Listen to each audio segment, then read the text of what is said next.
Hi, today I will show you a way to connect documents from your document management system with the SAP Signavio Process Manager.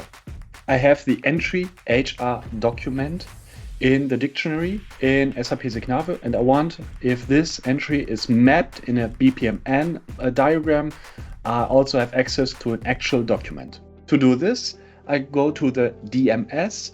I use the DMS on the SAP BTP, the Business Technology Platform here. However, this method should also work with other common DMS. I have a document with the name test document in the SAP DMS. I copy the web link from the properties of the document.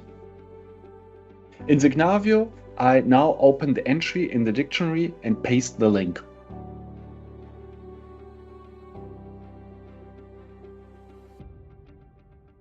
Now we test the whole thing by inserting a data object into a diagram and linking it to the entry. And if you now click on the entry, you will be forwarded to the DMS.